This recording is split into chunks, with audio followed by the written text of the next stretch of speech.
मस्त ब्लॅक कॉफीचा मग हातात घेऊन अविनाश काचेतून स्नोफॉल निहाळत होता. बाजूलाच कावेरी ही कॉफीचा आनंद आस्वाद घेत होती. अविनाश बोलत होता, हा कापसासारखा पडणारा बर्फ पाहिला की मला आपण लग्नानंतर फिरायला नैनितालला गेलो होतो ते दिवस आठवतात. आकर्षक वाटली ती हिरवीगार कुरणे, बर्फाच्छादित डोंगर, टुमदार घर, स्वच्छ निळे रस्ते, हेवा वाटावाशी गावं. त्यात तू स्नोफॉल बघत स्वतःला हरवून घेतलं होतंस आणि मी तुला बघत तुझ्यात हरवलं होतो. काय सुंदर दिवस होते ना ते. तेव्हा तू मला म्हटलेलं मला चांगलं वाटतंय अविनाश, मला ना असं कुठेतरी राहायला आवडेल जिथे तू आणि मी, आपलं छानसं लाकडी कौलारू घर, बाहेर असाच बर्फ पडत असेल आणि हो, घराला मोठमोठ्या काचेच्या खिडक्या, म्हणजे घराच्या कुठल्याही कोपऱ्यातून पाहिलं तरी बाहेर हा कापसासारखा पडणारा बर्फ, हिरवीगार कुरणे, बर्फाचे डोंगर आणि निळेशार पाणी दिसेल. पण खरं सांगू कावेरी, त्या नैनितालच्या हॉटेल कमच्या वास्तुपुरुषाने तथास्तु म्हटलं असावं आणि आज आपण इथे कॅलिफोर्नियामध्ये आपल्या घरात आहोत. अविनाश कावेरीच्या मस्त गप्पा रंगल्या होत्या. तेवढ्यात सम्राट सांगत आला, ए बाबा, डॉक्टरांची उद्याची अपॉइंटमेंट मिळाली आहे. अविनाशच्या जीवात जीव पडला. कितीतरी दिवस झाले अपॉइंटमेंट हवी म्हणून फॉलोअप सुरू होता. पाणवलेल्या डोळ्यांनी अविनाशने सम्राटच्या खांद्यावर हात ठेवला. बेजबाबदार आयुष्य तुम्हाला कधी मोठं होऊ देत नाही आणि जबाबदारी घेतल्यावर तुम्हाला कधी लहान होता येत नाही. सम्राटही अविनाशच्या हातावर हात ठेवत म्हणाला, ए बाबा, रिलॅक्स, सगळं ठीक होईल, काळजी नको रे करूस. मी डॉक्टर झाल्यावर इथे अमेरिकेत रेसिडेन्सी करत असताना माझा एक मित्र आहे, त्याने सुचवलेत हे डॉक्टर. मला खात्री आहे आपल्याला नक्कीच फायदा होईल. सम्राट अविनाशला खात्री वजा धीर देत होता. अविनाशचा चेहरा मात्र तसा निष्क्रियच वाटत होता. अविनाश बाहेर पडणाऱ्या बर्फाकडे बघत बोलत होता, तुला माहीत आहे सम्राट, तुझ्या नाना आजोबांनी जेव्हा कावेरीचा हात माझ्या हातात दिला तेव्हा म्हणाले, माझी कावेरी मनाने खूप हळवी आहे, तिच्या मनातलं पटकन कोणाला सांगत नाही, खूप खंबीर आहे असं दाखवते, पण आतून तशीच भांबावलेली असते, तेवढं मात्र समजून घ्याल. अविनाश तसाच कधी बाजूला बसलेला कावेरीकडे तर कधी बाहेर पडणाऱ्या बर्फाकडे बघत होता. कावेरीचा अतिशय सौम्य सोजवळ चेहरा आणि पाणीदार बोलके डोळे, बोलणं इतकं लागवी की शत्रूलाही आपलंसं करेल असंच म्हणायला हुशार आणि स्वकर्तव्यावर भाळणारी, आणि तेच तिने अविनाशमध्ये हेरला आणि लग्नाला होकार दिला. अविनाश आणि कावेरीचा संसार सुखाचा झाला. दोघांचे नवलवलाईचे गुलाबी दिवस आनंदाने सुरू होते. नुकताच सुरू झालेला नवीन संसार, दोघांचा नवीन घरातला सहवास त्यांना जगाचा विसर पाडणारा होता. कावेरीला स्वतःच्या संसारात सुखाचं चित्र दिसत होतं. तिने ह्या संसारात भरलेले रंग अविनाशला मोहून टाकणारे होते. घरात छोट्या मोठ्या वस्तू घेऊन घर सजवलं गेलं. कधी कधी ती एकटीच प्रसन्न चेहऱ्याने स्मित हास्य करीत कौतुकाने स्वतःच्या हाताने लावलेल्या स्वतःच्या संसाराकडे बघत बसायची. कावेरीचे बाबा म्हटल्याप्रमाणे अविनाशही आता तिचं मन वाचायला शिकला होता. कावेरी खूप साध्या आणि समाधानी आयुष्याचं सूत विणत होती. 4 प्रेमाचे नातेवाईक आणि 2-4 जिव्हाळ्याचे मित्र असा छोटासा परिवार होता. लागवी स्वभावाने तिने सगळ्यांच्याच हृदयात स्थान मिळवलं होतं. पुढे या परिवाराच्या यादीत अजून एकाची भर पडली आणि सम्राट नावाचं फूल अविनाश कावेरीच्या वेलीवर फुललं. दोघांसाठी सम्राट म्हणजे अखोखा तारा वगैरे असंच होतं. कावेरी तर सम्राटला तळहाताच्या फोडाप्रमाणे जपत होती. कावेरीला तर सम्राट नावाचा अनमोल खजिनाच मिळाला होता. कशात तरी रमून गेल्याशिवाय माणूस सुखी होत नाही, तशी कावेरी सम्राटमध्ये रमली होती आणि अविनाश ऑफिसचं काम आणि नुकतंच मिळालेलं प्रमोशन. सुखाने यायचं म्हटलं तर सगळीकडे ते वाट काढत तुमच्यापर्यंत पोहोचत. कावेरीच्या चेहऱ्यावरून हे सुख त्यांचं तेज दाखवतच होतं. अविनाशला फिरायची अत्यंत आवड. ओघाने फिरणं मग कावेरीलाही आवडू लागलं. अविनाशला ऑफिसच्या कामातून डोकं वर काढता आलं की अविनाश, कावेरी, सम्राट यांचं त्रिकूट निघायचं भटकंतीला. तेव्हाही कावेरीचा कल कायम बर्फा ठिकाणी जाण्यासाठी असायचा. ती बऱ्याचदा अविनाशला म्हणायची, हे बर्फाच्छादित परिसर, पर्वत, नदी पाहिले की असं वाटतं निसर्गाने जशी बर्फाची चादर पांघरली आहे आणि सगळं गोठून टाकले, तसं सुखही आयुष्यात गोठून राहावं. कावेरीला बर्फाबद्दल असणारं आकर्षण आताच्या लक्षात आलं होतं. अविनाशच्याही ऑफिसच्या जबाबदाऱ्या वाढल्या. त्याला हवं तेव्हा कावेरी आणि सम्राटसाठी हजर राहणं शक्य होत नव्हतं. मग अविनाशने कावेरीला होंडा सिटी गाडी घेऊन दिली, जेणेकरून ऊन वारा पाऊस पाणी रात्री अपरात्री 4 व्हीलरमध्ये ती आणि सम्राट सेफली कुठेही जाऊ शकतील. सम्राटचा 12वा वाढदिवस टीन एज सुरू होणार होतं, म्हणून कावेरी अविनाशला त्याचा हा वाढदिवस थाटात साजरा करायचा होता. अविनाशलाही सध्या कामाच्या व्यापात कोणाला जास्त भेटणं शक्य होत नव्हतं. त्यानिमित्ताने छानसं गेट टुगेदर होणार होतं. मग काय उत्साही कावेरी लागली कामाला.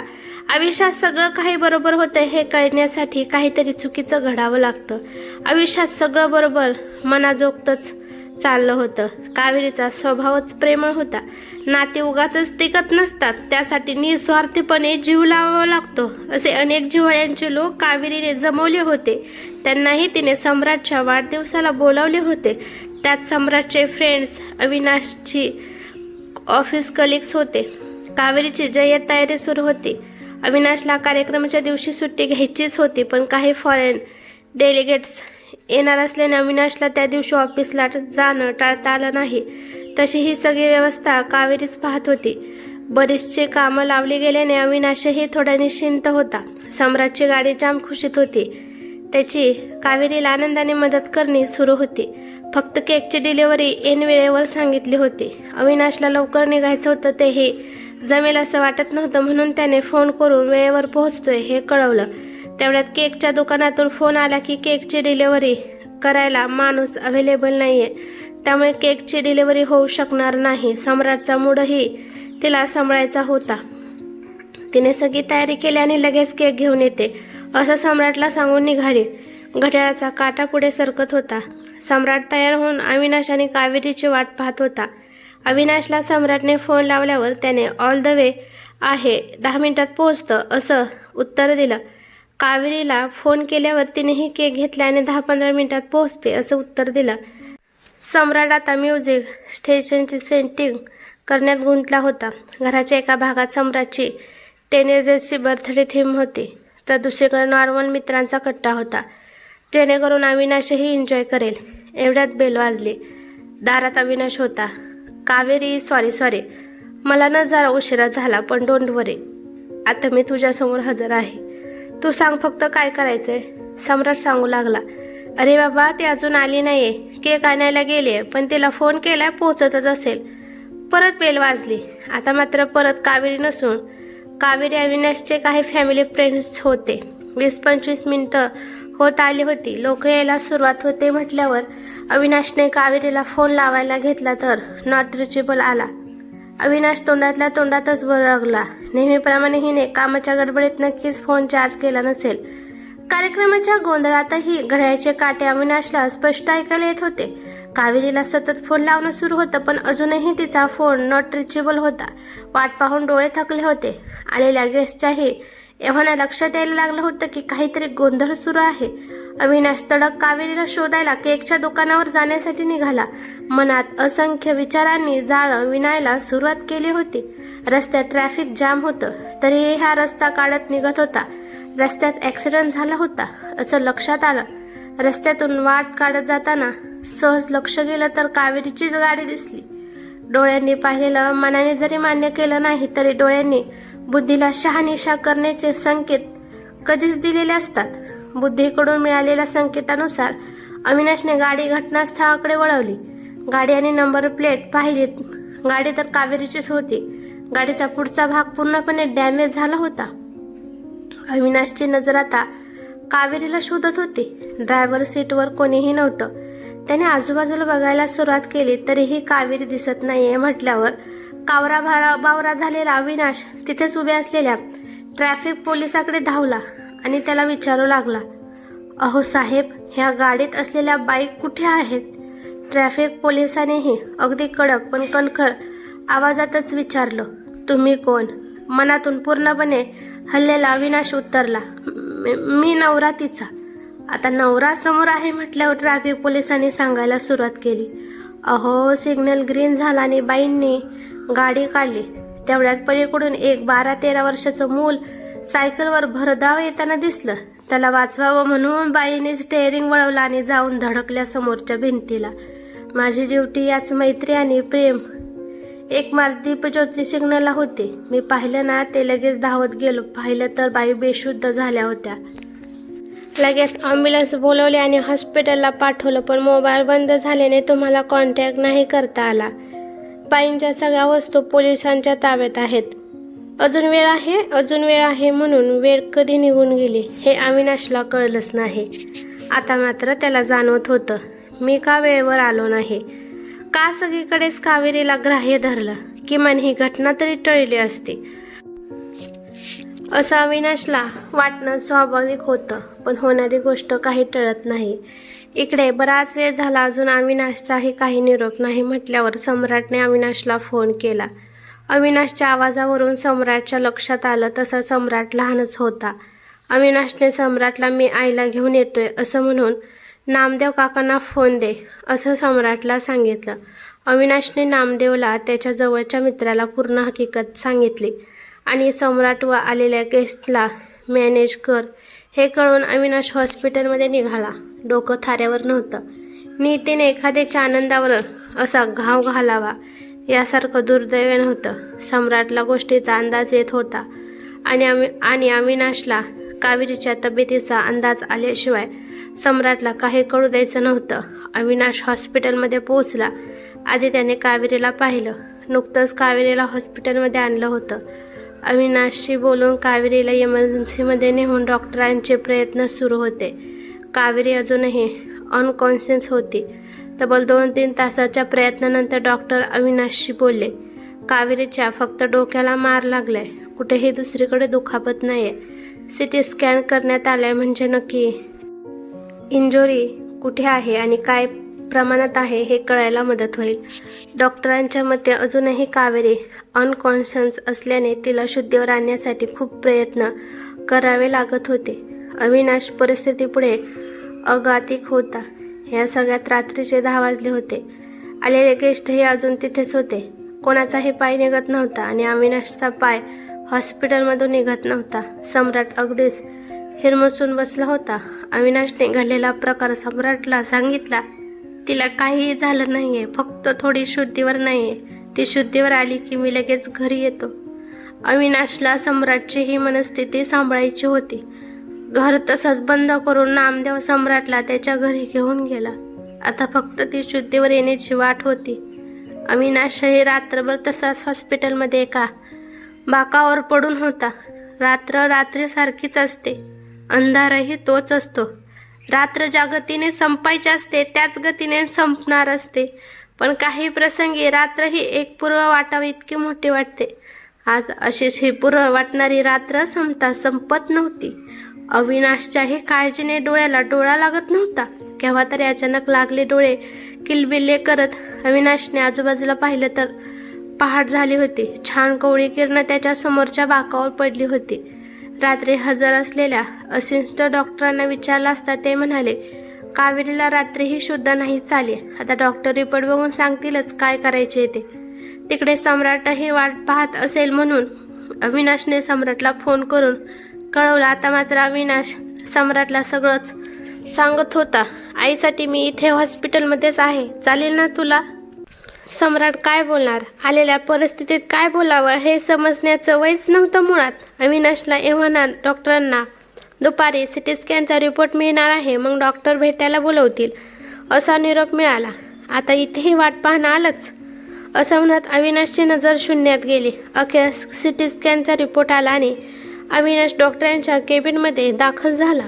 डॉक्टर रिपोर्ट वाचतच होते. अविनाशला बसायला सांगितलं.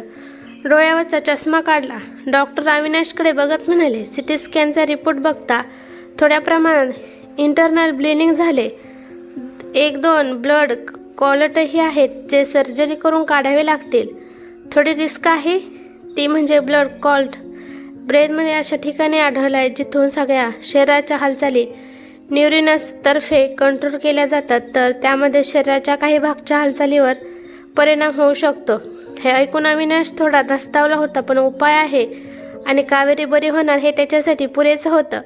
डॉक्टरांना म्हणाला, आपण लवकरात लवकर ऑपरेशन करू म्हणजे कावेरी लवकर बरी होईल अशा वेळी असते. डॉक्टरांनी सांगितले की त्यासाठी ते शुद्धीवर येणं गरजेचं आहे. अविनाशचं सगळं लक्ष आता कावेरी शुद्धीवर येण्याकडे लागलं होतं. कशाचीही शुद्ध नव्हती. भूक तहान हरपली होती. दिवसभर कावेरीकडेच नजर होती. इकडे सम्राटला मात्र कावेरीला भेटायची इच्छा दाटून आली होती आणि तो नामदेवला घेऊन हॉस्पिटलला पोहोचला. सम्राटची नजर कावेरीला शोधत होती. अविनाश त्याच्याशी बोलत होता, पण तो एकही शब्द काढत नव्हता. अविनाशच्या लक्षात आला आणि तो सम्राटला कावेरीकडे घेऊन गेला. कावेरी अजूनही तशीच निश्चित पडली होती. सम्राटच्या चेहऱ्यावर बरेच बदलणारे भाव होते.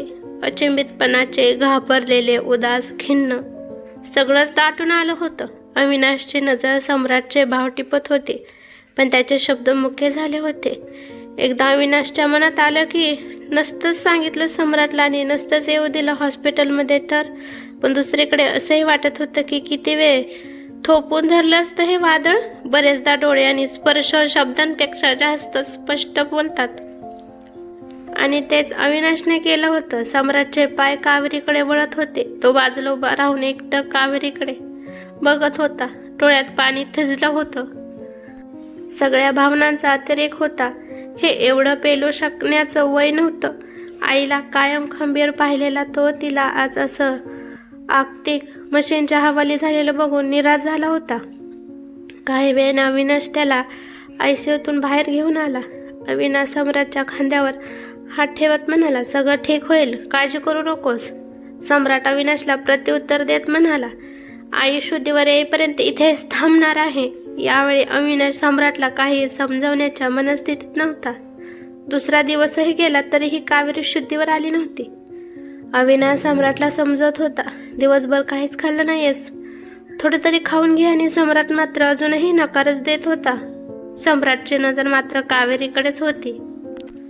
तेवढ्यात कावेरीचा हात हल्ल्यासारखं त्याला वाटलं. तो काही बोलणारच तेवढ्यात कावेरीने थोड्या प्रमाणात डोळे उघडले. अविनाशने लगेच डॉक्टरांना बोलवले. डॉक्टरांनी चेक केलं आणि लगेच उद्या ऑपरेशन करूयात असं सांगून तयारी सुरू केली. कावेरी शुद्धीवर आल्याने अविनाशही थोडा रिलॅक्स झाला होता. दुसरा दिवस उजाडला. अविनाश पहाटे लवकर उठून घरी गेला. घरात झाडपूस केली. आंघोळ करून छान मनोभावे देवाची पूजा केली. सकाळचं प्रसन्न वातावरण कावेरीला कायम उल्हासित करायचं. अगदी कावेरीला आवडतो तसा चहा केला. थोडा तिच्यासाठीही थर्मासमध्ये भरला. अविनाश सम्राट बरोबर देवासमोर नतमस्तक झाला. कावेरीला सुखरूप घरी येऊ दे असं म्हणून दोघेही हॉस्पिटलमध्ये पोहोचले.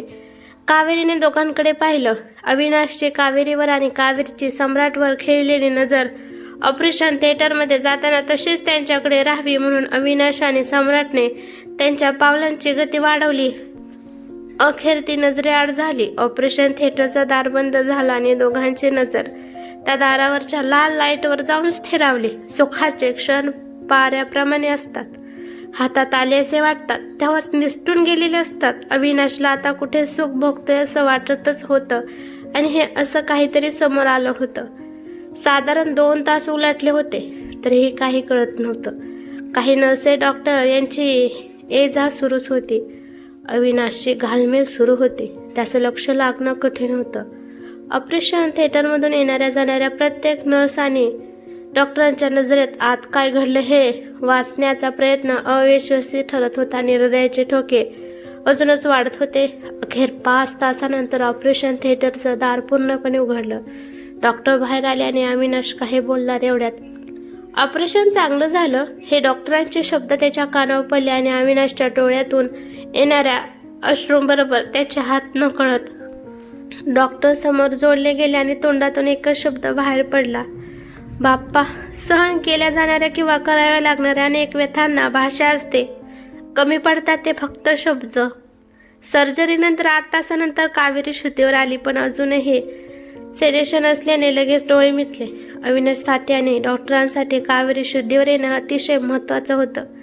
सम्राटला आई ठीक आहे, तिने माझ्यासाठी पाहिलं, यातच सगळं आलं होतं. नामदेवासारखे काही मित्र परिवार कावेरीने मायेने जोपासलेले भूक तहान हरपून अविनाशच्या खांद्यावर आधाराचा हात ठेवून साथ देत होते. कावेरीच्या अनुपस्थित याच मित्रपरिवाराने खूप प्रेमाने सम्राटलाही आपलंसं केलं होतं. त्यामुळे अविनाशची ती काळजी मिटली होती. कावेरीच्या तब्येतही आता चांगली सुधारणा होत होती. डॉक्टरांनीही तब्येत ठीक आहे हे बघून कावेरीला हॉस्पिटलमध्ये डिस्चार्ज करायचं ठरवलं. आज मात्र अविनाशला खऱ्या अर्थाने मनावरचा भार कमी झाल्यासारखं वाटत होतं.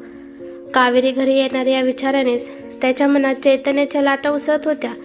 अविनाश हॉस्पिटलमधून चांगली 3 तासाची सुट्टी घेतली आणि छान घर सजवलं. आज त्या घरची लक्ष्मी कावेरी गृहप्रवेश करणार होती. सगळ्या घरात मांगल्य त्याच्या हजेरीची साक्ष जागोजागी देत होतं. सम्राटच्या मनातला आनंद त्याच्या निरागस चेहऱ्यावर झळकत होता. अविनाश आणि नामदेव हॉस्पिटलमध्ये कावेरीला डिस्चार्ज करून घेण्यासाठी निघाले. कावेरी ही तयारच होती. घरी परत जाणार या भावनेने तिच्या चेहऱ्यावर परत पूर्वीसारखं तेज आलं होतं. अविनाश कावेरीला म्हणाला, चला कावेरी घरी जाऊया. बोलताना अविनाशचे डोळे आनंदाश्रूंनी डबडबले होते आणि ऐकून कावेरी ही भावूक झाली होती. घरी पोहोचता दारात उभ्या सम्राटला कावेरीने लगेच जवळ घेतलं.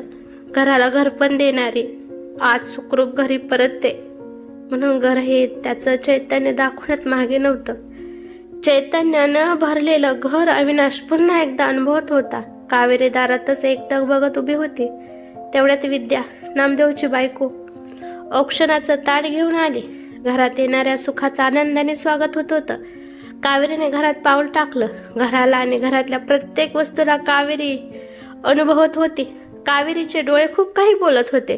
अविनाश आणि सम्राट कावेरीलाच निहाळत होते. अचानक तिची नजर तिने सजवून ठेवलेल्या त्या तिघांच्या फोटोवर गेली. तिने फोटोवर हात फिरवला आणि तोच हात पुढे सम्राटच्या चेहऱ्यावरूनही फिरला. अविनाशनेही झालं गेलं विसरून जा असं कावेरीच्या खांद्यावर हात ठेवत नजरेनेच तिला सांगितलं. जवळचे काही मित्र जे आता अविनाश कावेरीच्या कुटुंबाचाच भाग होते तेही आनंदाने कावेरीच्या स्वागतासाठी हजर होते. कावेरी हे सगळं बघून खुश होती. अविनाशला हे घर आज परत तीच ऊब देते असं जाणत होतं. कावेरीच्या तब्येतीत चांगली सुधारणा होत होती, पण अविनाशला काहीतरी खटकत होतं. काय तेच नेमकं शोधण्याचा त्याचा प्रयत्न होता. ते बोलत असताना बऱ्याचदा कावेरीचे बदललेले एक्सप्रेशन त्याला विचारात पाडत होते. काही वेळेला ती शून्यात हरवून जायची. काही वेळेला बोललेल्या गोष्टीचा संदर्भ लागत नसल्याचे भाव चेहऱ्यावर आणायची. अविनाशने विचारलं, काही होतंय का? तर काही नाही असं म्हणून तेथून उठून दुसरीकडे निघून जायची. अशी मनात ठेवणारी कावेरी अविनाशने कधी पाहिली नव्हती. मग त्याच्या मनात आलं, नुकतीच एवढ्या मोठ्या धक्क्यातून बाहेर आली आहे, त्यामुळे होत असावा असं. माणसाच्या मनाचे व्यापार सहजासहजी समजत नाहीत, त्याचा तोही सांगू शकत नाही. मग शिक्के मारायची घाई का करायची असं म्हणत अविनाशनेही लगेच कावेरीला न विचारता थोडा वेळ द्यायचं ठरवलं. 8-10 दिवस गेले असतील. संध्याकाळी दोघंही वॉकला निघाले. कावेरीची घालमेल अविनाशला कळत होती, पण कावेरीला सावरायला वेळ दिल्यामुळे अविनाश शांत होता. उगाच काही प्रश्न नको ज्याने तिला त्रास होईल हे सतत अविनाशच्या मनात यायचं. अविनाश कावेरी दोघेही डॉक्टरांकडे रुटीन चेकअपला निघाले असताना थोडं बिचकतच कावेरीने अखेर अविनाशला सांगितलं की मला काही वेळेला गोष्टीचे संदर्भ लागत नाही. काय झालं होतं मागे ते आठवत नाही असं वाटतं. अविनाशसाठी तर हा धक्काच होता, पण कावेरी हे शेअर करते म्हटल्यावर त्याने तिला धीरच दिला की त्यावरही उपाय असेलच. आपण बोलू डॉक्टरांशी, तू काळजी करू नको, सगळं ठीक होईल. तसं अविनाशला कावेरीच्या अपघातानंतर ऑपरेशनच्या वेळी असं काहीतरी विस्मरणं होऊ शकतं याची पूर्वकल्पना डॉक्टरांनी दिली होती. डॉक्टरांकडे रुटीन चेकअपच्या वेळी हे विस्मरणाचं सांगितलं. त्यावर तेही म्हणाले, थोडे दिवस आराम झाला की गोष्टी बदलतील. 4-5 महिने गेले पण गोष्टी विसरणं, काही ओळखीची माणसं स्मरणात न राहणं, काही ओळखीची ठिकाण कधीही पाहिली नसल्यासारखं वाटणं हे सगळं कमी होण्यापेक्षा वाढतच होतं. दुसऱ्या कोणत्याही व्यक्तीसमोर आपण बिनदिक्त उभे राहू शकतो, पण स्वतःला स्वतःसमोर उभं करणं अवघड आणि तेवढंच अशक्य. कावेरीचंही असंच काहीतरी होत होतं. कावेरीची ट्रीटमेंट ज्या न्यूरोलॉजिस्टकडे सुरू होती त्यांनी काही प्रमाणात ट्रीटमेंट बदलली. आता ट्रीटमेंट बदलूनही साधारण वर्ष गेलं. कावेरी बऱ्यापैकी शांत आपल्यातच राहायला लागली होती. डॉक्टरांनी सतत फॉलोअप सुरूच होता, पण यावेळी तर कहरच झाला. अविनाश ऑफिसच्या कामानिमित्त टूरवर होता. सम्राट शाळेत होता. कावेरी नेहमीप्रमाणे सुपर मार्केटला गेली. शॉपिंगमध्ये गुंतली आणि तिला वेळेचं भान राहिलं नाही. सामानाचं बिलिंग करून निघायची वेळ आली, पण घराचा पत्ताच आठवेना. कावेरी कावराबावरी झाली. खूप प्रयत्न केला आठवण्याचा. मी कोण हा प्रश्न विचारल्यावर तिचं तिलाच उत्तर मिळत नव्हतं. तोपर्यंत इकडे सम्राटच्या शाळेची बस सम्राटला घरासमोर सोडून पुढे गेली.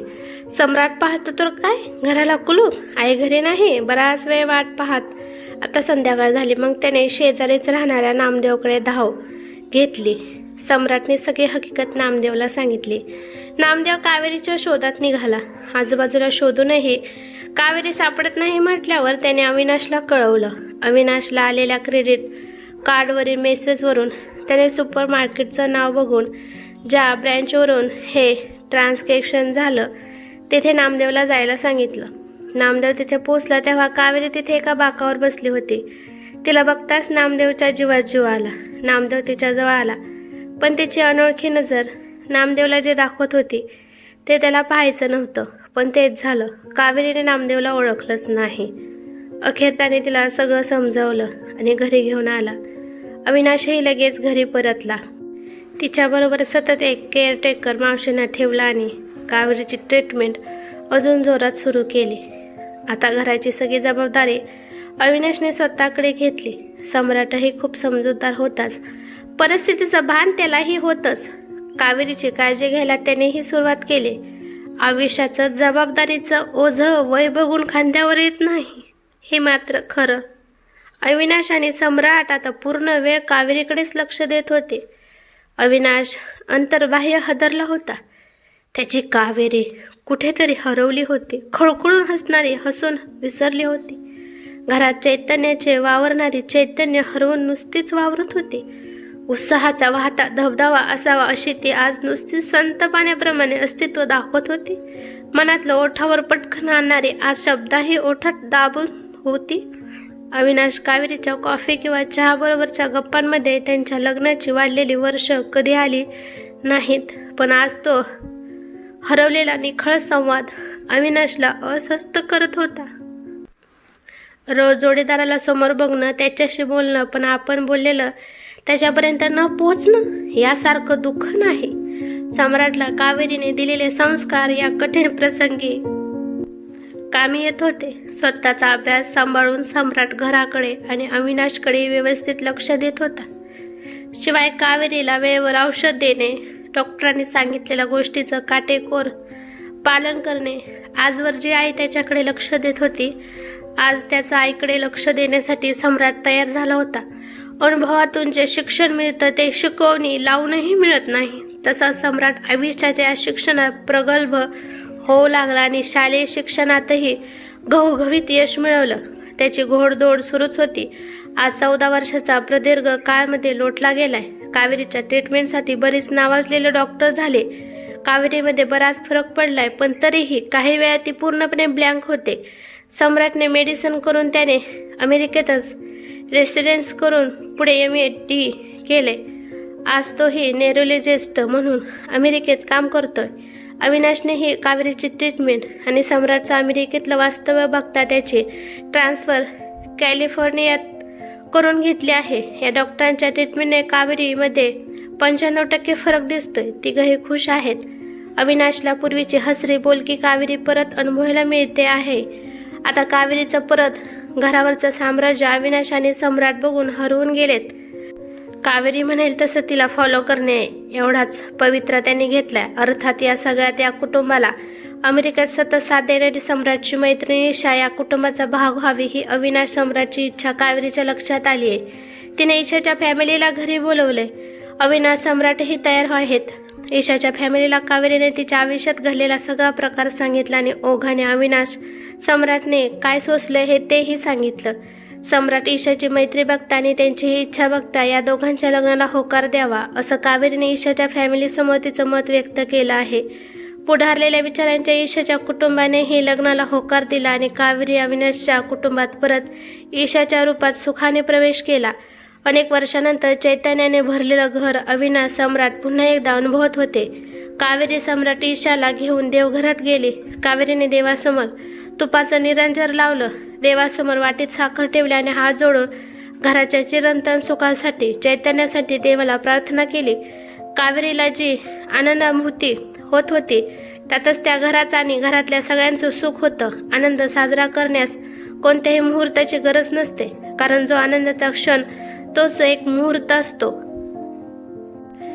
ही कथा कशी वाटली ते मला कमेंट करून नक्की सांगा. कथा आवडली तर लाईक शेअर नक्की करा आणि चॅनलवरती नवीन असाल तर चॅनलला सबस्क्राईब करा. धन्यवाद.